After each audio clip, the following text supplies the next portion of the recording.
বাংলাদেশৰ পৰা হোৱা ডিপ্ৰেছনৰ কাৰণে আমাৰ সমগ্ৰ অসমতে এটা ক্লাউডৰ বহুত ডাঙৰ প্ৰেছাৰ এটা একুমুলেট হৈছে আৰু আজি দিনটো কমপ্লিটলি তেওঁলোকে ৰেড দেখুৱাই থৈ দিছে কালিও সন্ধিয়ালৈকে পৰিবেশ একে থাকাৰ সম্ভাৱনা আছে তাৰ পিছত গ্ৰেজুৱেলি ই অৰেঞ্জ তাৰ পিছত গ্ৰীণ অৰ্থাৎ এই গুটেই অহাকালিও আজিৰ দৰে অৱস্থা হোৱাৰ সম্ভাৱনা আছে আজি আমাৰ অসমত প্ৰায় 9 লাখ লোকৰ বিজুলী আমি কাটি থবলগীয়া হৈছে যাতে কোনো ধৰণৰ এক্সিডেন্ট নহয় গুৱাহাটীত 100টা ট্ৰান্সফৰ্মাৰ আমি বন্ধ কৰি থবলগীয়া হৈছে গতিকে গুটেইখিনি চালে মই ভাবো যে পৰিবেশটো আজি আৰু কালি জটিল হৈ থাকিব দুটা বিশেষ আমি কাম কৰিব খুজিছো অহাকালি দিনটো আমি আমাৰ ৰাজ্য চৰকাৰৰ কৰ্মচাৰীসকলক আমি স্পেশাল ক্যাজুয়াল লিভ দিছো যিসকলৰ কোৱাৰ্টাৰৰ লগতে অফিস তেওঁলোকে অফিস কৰিব কিন্তু যিসকলে দূৰৰ পৰা আহিব লাগে তেওঁলোকে অফিস কৰাৰ প্ৰয়োজন নাই কিন্তু যিসকলৰ কোৱাৰ্টাৰ আৰু অফিস একে তেওঁলোকে ডেফিনেটলি অফিস কৰিব আৰু যি দূৰৰ পৰা আহিব লাগে তেওঁলোকে অফিস কৰাৰ প্ৰয়োজন নাই শনিবাৰে প্ৰাইভেট স্কুল নাথাকে কিন্তু গুৱাহাটী বিশেষকৈ কামৰূপ আৰু কামৰূপ মেট্ৰত আমি স্কুলখেনিও অহাকালি দিনটোৰ কাৰণে বন্ধ ৰাখিব কৈছো গভৰ্ণমেণ্ট স্কুলখেনি প্ৰাইভেট স্কুলখেনি এজ ইউজুৱেল বন্ধ হৈ থাকে বাকি আমাৰ যিসকলে প্ৰাইভেট প্ৰতিষ্ঠান আদিত কাম কৰে তেওঁলোককো মই তেওঁলোকৰ স্বত্বাধিকাৰী সকলকো অনুৰোধ কৰিম যে যদি কৰবা দুজনৰ জায়গাত এজন মানুহে দি দোকানখন চলাব পৰা যায় দূৰৰ পৰা আহাজনক অহাকালি দিনটো আমি ছুটি দিলে বেয়া নহয় কিন্তু আমি সৰকাৰৰ পৰা হেতু অৰ্ডাৰ কৰিব খোজা নাই তেওঁলোকে নিজে ব্যৱস্থা ললে ভাল হ'ব ইয়াৰ উপৰিও আমি গুটেই পৰিবেশটো পৰ্যবেক্ষণ কৰি থাকিম যত যেনুকা প্ৰয়োজন হয় আমি ৰাইজক হস্তম কৰি দিয়া আৰু ৰাইজক যি ধৰণে হকাহ দিব লাগে তাৰ বাবে আমি চেষ্টা কৰিম কিন্তু বাংলাদেশৰ পৰা বেসিক্যালি বংগোপসাগৰৰ পৰা যেটো ক্লাউডৰ প্ৰেছাৰ আহি আছে সেই প্ৰেছাৰটো আজিটো থাকিবই অহাকালিও কন্টিনিউ হ'ব কালি যদি কিবা ৰিভাইজ প্ৰেডিকচন কৰে আমি ডেফিনেটলি আপোনালোকক অৱগত কৰিম যদি আপোনালোকৰ if you can repeat in English this brief. There is a lot of clouds are coming from the Bay of Bengal and basically from Bangladesh. The entire northeastern region is experiencing heavy rain. Guwahati city is suffering a lot. Even in Meghalaya also, the authority has showing red for today and tomorrow. If there is a rain in Meghalaya and Arunachal Pradesh, it directly impact the weather in Assam. So we are of the view that situation was worse today. Tomorrow they said that by afternoon there will be some relief and from day after tomorrow things should be better. But at the same time they have also said that they are periodically reviewing it. So once we get fresh prediction, we'll share it with you immediately. But as of now, situation is not very good. We have declared tomorrow a special casual leave for the government employee. However, those who are whose office and quarters are same, they will attend the offices. But those who has to come from little distance, tomorrow they may not come. That will be counted as a special casual leave. This is for Kamrup and Kamrup Metro. Not for entire Assam. This is only for Kamrup and Kamrup Metro district. Private school normally remain closed on Saturday, but we have advised that all government schools will remain closed tomorrow. Colleges, universities will also remain closed tomorrow so that people do not have to suffer. We have also instructed our city police to regulate traffic inside the city because this is not tomorrow will not be a normal day so we have advised police to regulate the traffic whatever can be sent to Upper Assam via Baihata Sarili Tezpur they should be pushed through that so that there is less pressure in Guwahati city. So there is also report of 3 landslide incident. However, there is no casualty. We advise people to take extreme caution. গুৱাহাটীত আমি দেখা পাইছো যে গুৱাহাটীত কেইটামান জাগাত পানী উঠিছে ৰুকমিনী গাঁও হিজুবাৰী বশিষ্ঠপুৰ পাঞ্জাবাৰী খাটগাঁও অনিলনগৰ ত্ৰিপুৰা ৰোড চানমাৰী মালিগাঁও কিন্তু মই মালিগাঁৱৰ পৰা এতিয়া আহিছো বহুত নহয় কিন্তু এইকেইটা জাগাত বৰষুণৰ পানী আছে বৰষুণটো কমিলে পানীখিনি ওলাই যাব কিন্তু যেতিয়ালৈকে কন্টিনিউয়াস বৰষুণ আহি থাকে তেতিয়ালৈকে তো ৰিলিফ নাপায় কাৰণ যিমান পানী ওলাই যায় তাতকৈ বেছি পানী ওপৰৰ পৰা পৰি আছে জুৰুডৰ এতিয়ালৈকে মোৰ হাতত ৰিপৰ্ট আহা নাই কিন্তু মই ক'লো ৰাতিপুৱা মই 12টা বজাত যাওঁতে ৰাস্তা ধুনিয়া হৈ আছিল মই নেশনাল হাইৱে দি পাৰ্টি অফিচত গৈছিলো এতিয়াতো ঘূৰি আহোতে মই কষ্ট পাইছো গতিকে চেঞ্জিং সিচুৱেচন পানীটো পৰি আছে আৰু আজিটো দিনটো অত্যন্ত বেয়াৰ ৰিপৰ্ট আছিল কমপ্লিট ৰেড আছিল আৰু অহাকালিও ৰেড আছে কিন্তু গধূলিৰ পিছত ইমপ্ৰুভ দেখুৱা আছে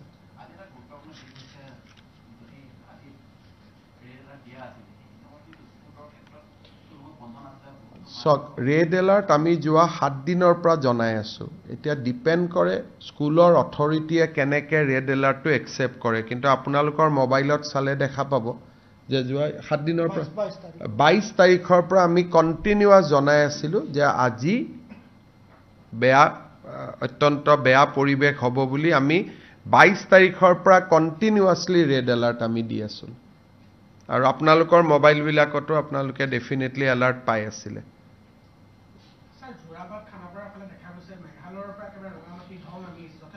সক আজি মেঘালয়ত বহুত বৰষুণ হৈছে আপোনালোকক দেখুৱাতে দেখছে ইতি যে বহুত বেছি ওয়াৰ্স কন্ডিশন মেঘালয়ৰ পৰা ধাৰাসাৰ পানী নামি আছে আৰু মই ভাবো ৰাতি আৰু নামিব কাৰণ পাহাৰৰ পৰা একুমুলেট হৈ আহি থাকে গতিকে আজি আৰু কালি দিনটো পৰিবেশ যথেষ্ট জটিল হৈ থাকিব কিন্তু কালি আবেলিৰ পৰা ইমপ্ৰুভ হোৱাৰ সম্ভাৱনা আছে আৰু মেঘালয়ত আজি বহুত বৰষুণ হৈছে মেঘালয়ৰ পানীটো নামি আহোতে 12 ঘণ্টা লয় গতিকে নামি আহাৰ প্ৰক্ৰিয়াটো চলি আছে আৰু ই নেক্সট 12 আৱাৰ্স নামি থাকিব কাৰণ কোনোবাটো শিলঙৰ পৰা নামি আছে কোনোবাটো জুৱাইৰ পৰা নামি আছে গতিকে আল্টিমেটলি ক্যাচমেন্ট এৰিয়াটো অসমতে আহিব হেকাৰণে বৰষুণ আমাৰ ইয়াত কমিলেও কিছু এৰিয়াত পানী ফুমাই থাকিব মেঘালয়ৰ পৰা তাৰ পিছত লাহে লাহে বৰষুণটো কমিলে আমি কিছু এৰিয়া লগে লগে ৰিলিফ পাই যাম কিন্তু বৰষুণটো কমিব লাগে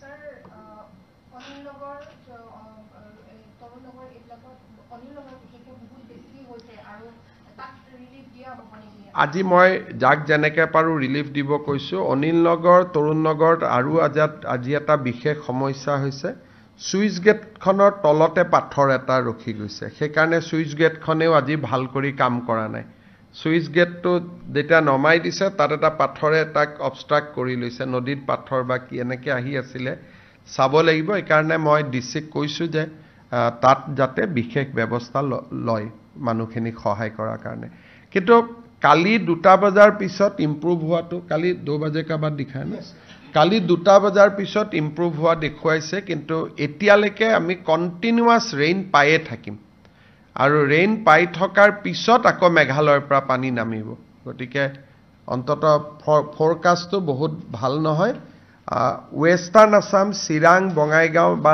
নামনি অসমত আৰু বেছি পানী আহিব বৰষুণ আৰু যথেষ্ট থাকিব স্যাৰ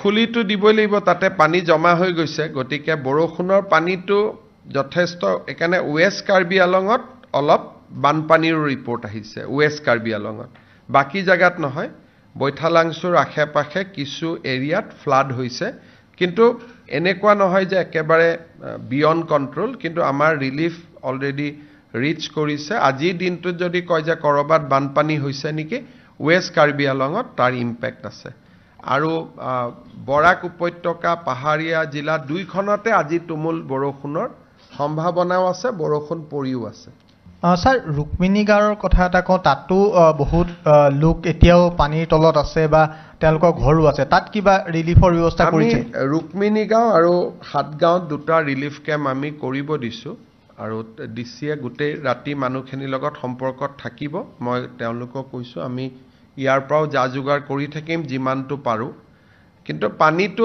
অলপ বৰষুণটো কমিলে পানীটো আমি মেচিনেদি উলিয়াই দিব পাৰিম হ'ব Sir, one question. Guwahati always get water from the hills, but we are seeing a lot of muddy water coming out in this Jorabad area where we visited. So has this is a very important issue.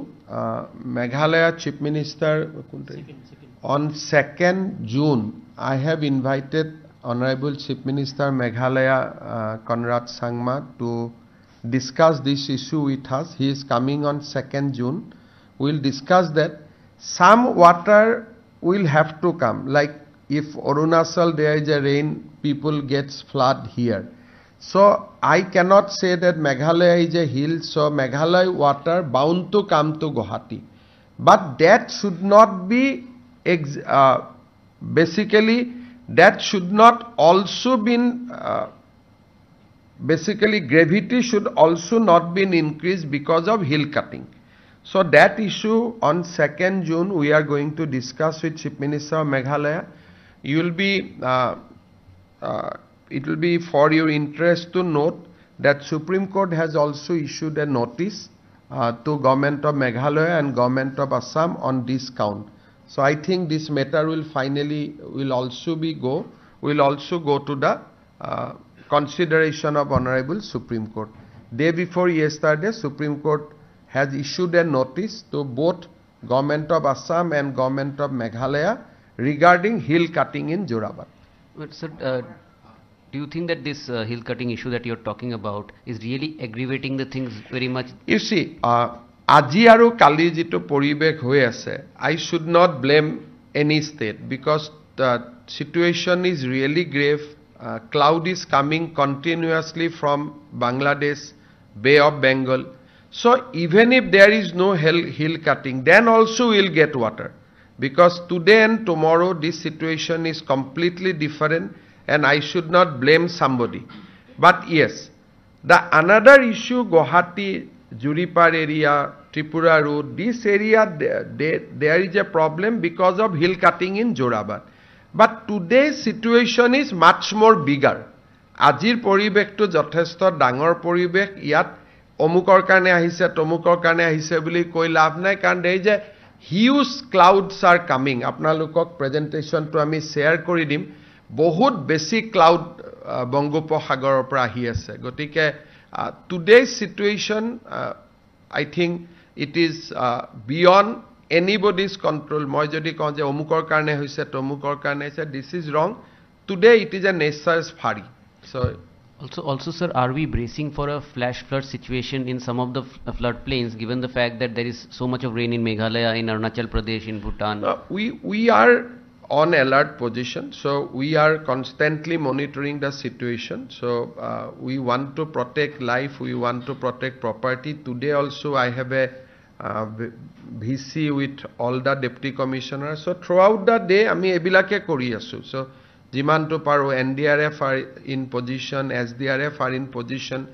So এই প্ৰেছাৰটো 22 তাৰিখৰ পৰা আমি গম পাইছিলো আহিব বুলি সেইকাৰণে আমি মানুহকো জনাই আছিলো যে দিস ইজ দা সিচুৱেচন অলপ আৰ্লি মনসুন টাইপ হৈছে কিন্তু একচুয়াল আমাৰ চ্যালেঞ্জটো 10 জুনৰ পিছত হ'ব ফ্লাডৰ যেটো দিস ইজ এ মানে সদায় নোহোৱা এটা এবনৰ্মেল সিচুৱেচন এটা হৈছে মই এতিয়া আপোনালোক যোন ন্যাশনাল হাইৱেৰ পৰা আহিছে তেওঁলোকে সালে দেখা পাব towards Meghalaya the deposition of cloud is huge সেইকাৰণে আজি ৰাতি আৰু কালি I think we will have a difficult situation মানুহ যিমান পাৰে ঘৰৰ পৰা আজি আৰু কালি বিশেষ কাম নাথাকিলে নলুৱা ভাল আৰু এটো মানে এটো অলপ এবনৰ্মেল সিচুৱেচন হৈ আছে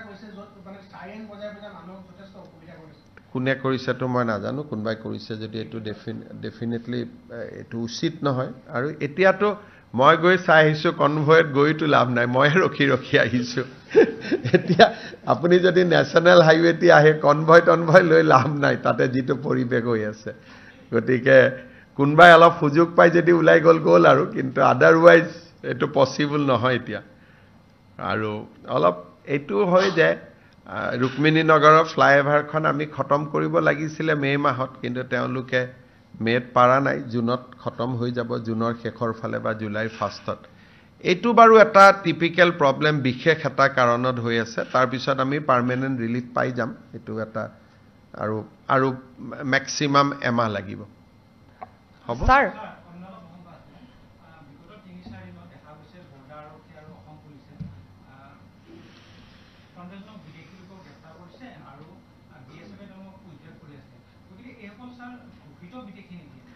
সক ইয়াত দুই ধৰণৰ বিদেশী আছে এটা হৈছে অসমত কন্টিনিউয়াসলি যি বিদেশী আহি আছে আজি আহিছে কালি আহিছে এমাহৰ আগত আহিছে এটা হৈছে হেতু সেকেন্ড হৈছে ডিএফএন যাত ডিক্লেয়াৰ্ড ফৰেন নেশনাল বুলি কয় আপোনালোকে জানে যে সুপ্ৰিম কোৰ্টত কেছ এটা হৈছিল আৰু সুপ্ৰিম কোৰ্টে আমাক নিৰ্দেশ দিছিলে যে যিসকল ঘোষিত বিদেশী তেওঁলোকক যিকোনো প্ৰকাৰে আমি উভতাই পঠাই দিব লাগে যিসকল ঘোষিত বিদেশী কিন্তু কোৰ্টতো এপিল কৰা নাই তেওঁলোকক আমি পুশবেক কৰিছো কিন্তু তাতো যদি কোনবাই আমাক কৈছে যে নহয় মোৰ এপিল আছে হাই কোৰ্ট সুপ্ৰিম কোৰ্ট তেতিয়া আমি তেওঁলোকক কষ্ট দিয়া নাই কিন্তু যোৱা কালিয়ে 35 জন বাংলাদেশী একেলগে আমি মেঘালয় আৰু শিলচৰৰ বৰ্ডাৰত পাইছো তেওঁলোক কেইদিনমান আগতে আহিছিল গতিকে তেওঁলোকৰ ক্ষেত্ৰত আমি লগে লগে পুশবেক কৰি দিও আৰু তৃতীয়তে দেৰগাঁৱত আমাৰ আৰক্ষী অধীক্ষকসকলৰ মিটিং হৈছিল তাতে আমি সিদ্ধান্ত লৈছো যে আমি ফৰেনাৰ্স ডিটেকশনটো আমি স্পিড কৰিম কাৰণ এনআৰসি বনোৱা পৰিবেশৰ কাৰণে detection of ফৰেনাৰ্স was temporarily suspended অঘোষিতভাৱে যে যেহেতু এনআৰসিৰ প্ৰক্ৰিয়াটা চলি আছিল এতিয়া দেৰগাঁৱৰ আৰক্ষী সন্মিলনত আমি সিদ্ধান্ত লৈছো যে আমি বিদেশীক যেটো চিনাক্তকৰণৰ প্ৰক্ৰিয়া সেইটো আমি এক্সপিডাইট কৰিম সেইটো আৰু আমি খৰতকীয়া কৰিম গতিকে অহা কেইদিনমানত পুশবেকো হ'ব চিনাক্তকৰণৰ প্ৰক্ৰিয়াও চলিব আৰু ভাৰত চৰকাৰে কিছু মানুহক বাংলাদেশ চৰকাৰৰ লগত যোগাযোগ কৰিও পঠিয়াব তিনি ধৰণৰ প্ৰক্ৰিয়া চলি থাকিব Mr. Chief Minister, on this, there are media reports that the Guwahati High Court has sent a notice to Assam government regarding a petition filed by some of the family members of some people who were in detention camp and they claim that they are missing from the detention camp and they suppose they are... I mean, as I told you, that when there is a declared foreign nationals, they have, after declaration by tribunal, the course open for them is to go to the High Court. So if they do not go to the High Court, then they become declared foreign national. And once they declared as a foreign national and they are not being, they are not challenged that order, then their rights to stay in Guwahati or in Assam is forfeited. So it is very simple. So whoever has gone to the higher judiciary, we have not disturbed them. কিন্তু কোনোবাই মোক declared foreign national কৈছে মই appeal কৰা নাই 2 মাহ হল 3 মাহ হল 4 মাহ হল তাৰ মানে কি তাৰ মানে মই এজন বিদেশী নাগৰিক once you are declared as a foreigners without passport or visa you cannot stay in India.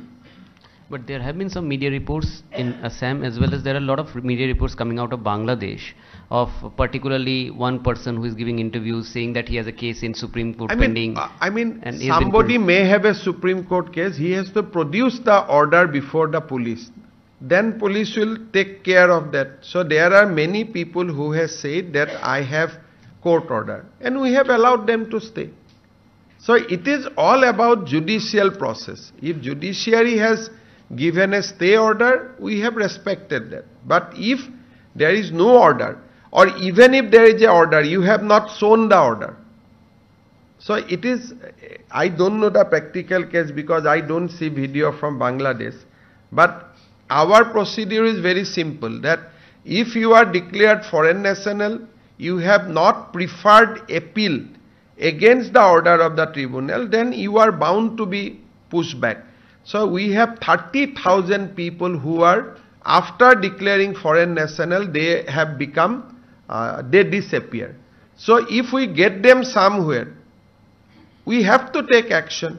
You have all know that what was the order of Justice Oka and Justice Ujjwal Bhuiyan.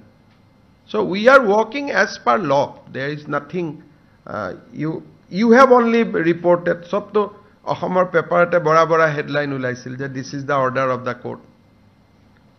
ৰাজ্যৰ অসুৰক্ষিত আৰু স্পৰ্শকাতৰ অঞ্চলক লৈ আপুনি যিটো হেৰি কৰিছিলে সেইটোক লৈ কিছু লোকে এতিয়া বিৰোধিতা কৰিছে, তাৰ ভিতৰত ডক্টৰ ধীৰেন গোহাঁই, অখিল গগৈ, কংগ্ৰেছ, তেওঁলোকে আমচু। চাওক, এই বিষয়টো হ'ল যে স্পৰ্শকাতৰ অঞ্চলত মানুহৰ জীয়াই থকাৰ অধিকাৰ ভাৰতীয় সংবিধানে দিছে, আৰু ভাৰতীয় সংবিধানে মানুহক আগ্নেয়াস্ত্ৰ ল'বলৈ অনুমতি দিছে, subject to certain rules and regulation. গতিকে অসম চৰকাৰৰ এইটো সিদ্ধান্ত যে স্পৰ্শকাতৰ সীমান্ত বুলি কওঁতে আমি অৰুণাচল, মেঘালয়, নাগালেণ্ড বুজোৱা নাই, আমি অকল বিদেশী ৰাষ্ট্ৰ বুজাইছো। সীমান্তত থকা মানুহৰ সুৰক্ষা দিয়া আৰু সুৰক্ষা পাবৰ কাৰণে তেওঁলোকক চৰকাৰে প্ৰদান কৰা অধিকাৰসমূহ দিয়াটো আমাৰ দায়িত্ব। গতিকে এই কামখিনি যদি আমি 85ৰ পৰাই কৰিলোহেঁতেন, তেতিয়াহ'লে বহুত জায়গাত আমাৰ মানুহে মাটি বাৰী বিক্ৰী কৰি আহিব নালাগিলেহেঁতেন। গতিকে এইটো আমি ভাবি চিন্তি লোৱা সিদ্ধান্ত। কোনোবাই ডেফিনেটলি আমাৰ চৰকাৰে যদি কালিৰ পৰা কয় যে সকলো মানুহক ঘৰে ঘৰে 1 তোলা সোণ দিম, তথাপিতো হীৰেন গোহাঁই আপত্তি কৰিব। কালি যদি কওঁ ঘৰে ঘৰে চাকৰি দিম, তথাপিতো আপত্তি কৰিব। গতিকে হীৰেন গোহাঁইয়ে হওক বা কংগ্ৰেছ দলে হওক, চৰকাৰৰ কোনো সিদ্ধান্তকতো তেওঁলোকে কেতিয়াও আদৰণি জনাই জানো? গতিকে তেওঁলোকে যদি সদায় আমাক আদৰণি জনালেহেঁতেন, এটা কথাত বিৰোধিতা কৰিলে, তেতিয়াহ'লে তেওঁক আমি চিৰিয়াছলি ল'লোহেঁতেন।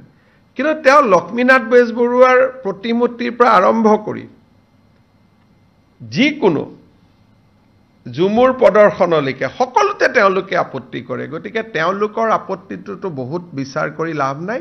কিন্তু আপোনালোকে যদি ছ'চিয়েল মিডিয়া চাই, ভুক্তভোগী ৰাইজসকলে ইয়াক বহুত আদৰণি জনাইছে। স্যাৰ, কাইলৈ কেকে হেণ্ডিকৰ যি এক্সাম আছে, সেই এক্সামটো হ'বনে? মই আগতে কৈছোঁ যে তেওঁলোকে ৰিচিডিউল, কালি গুৱাহাটীত পৰীক্ষা ৰিচিডিউল কৰাটো ভাল, কেণ্ডিডেটসকল আহি নাপাব পাৰে। কিন্তু এতিয়া কেনেকুৱা এক্সাম পিছুৱাব পাৰে বা নোৱাৰে, মোৰ মতেদি ভিচিৰ পৰা আপোনালোকে সুধিলে ভাল হ'ব। কিন্তু মই এটাই কথা ক'ম যে কালি গুৱাহাটীত 2 বজালৈকে বৰষুণ যথেষ্ট থকাৰ সম্ভাৱনা আছে। আৰু ৰাতিপুৱা এনেকুৱা হ'ব পাৰে ডাৱৰটো উৰি গ'লে বৰষুণ নাহিবও পাৰে। চ' আমি প্ৰেডিকশ্যনটো শ্বেয়াৰ কৰিছোঁ, কিন্তু ইউনিভাৰ্চিটিৰ ওপৰতো আমাৰ ডাইৰেক্টলি অধিকাৰ নাথাকে। গতিকে এই প্ৰেছ কনফাৰেন্সখন চোৱাৰ পিছত ভিচিয়ে কি সিদ্ধান্ত লয় তেওঁৰ ওপৰত নিৰ্ভৰ কৰিব। হ'ব।